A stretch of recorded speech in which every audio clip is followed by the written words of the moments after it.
আচ্ছা দেখো, এখানে আমি একটা ফেস এঁকেছি যার একটা আইব্রো হচ্ছে খুব সুন্দর আর্চ করা, আর একটা আইব্রো কিন্তু একটু ফ্ল্যাট যাচ্ছে, আর্চ আছে বাট ফ্ল্যাট কিন্তু যাচ্ছে। তো এরকম আমরা কিন্তু আইব্রো প্রবলেম অনেক ক্লায়েন্টের ফেসেই কিন্তু ফেস করেছি, আমি তো ফেস করেছি।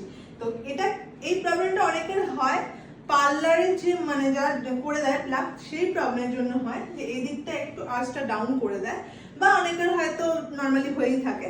তো সেক্ষেত্রে সেটা আমাদের অ্যাজ আ মেকআপ আর্টিস্ট কিন্তু ঠিক করতে হবে, 100% না হলে 90% ঠিক করতেই হবে।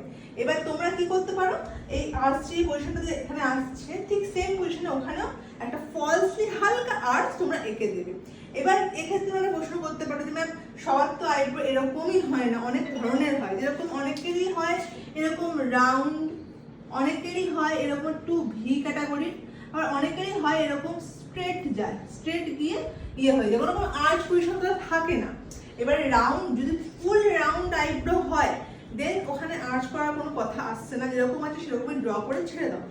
আর যদি একটু দেখো ভি মতো আছে একদম কাট কাট এরকম একটা আইব্রো, তাহলে কিন্তু ওদের অবশ্যই এটাকে আর্চটা এমন করেই আঁকতে হবে এটা রাউন্ডেড শেপে আসে, একটু হালকা রাউন্ড দিয়ে আর্চটা করলে কিন্তু সুন্দর লাগে। কখনো আমাদের আইব্রো কিন্তু এই হবে না, সবসময় একটা রাউন্ডেড শেপে গিয়ে আমাদের আর্চটা গিয়ে শেষ হবে। আর এরকম স্ট্রেট আইব্রো যাদের হয় তাদের কিন্তু একটুখানি কি করতে হয়, স্ট্রেট গিয়ে যদি তুমি হালকা এখানে একটু আর্চ আঁকতে পারো, পজিশন যদি থাকে, হালকা লোম থাকে, তাহলেই এটা বাড়াবে, আদারওয়াইজ নর্মালি ছেড়ে দেবে। এই হলো আমাদের আজকে আইব্রো নাচ।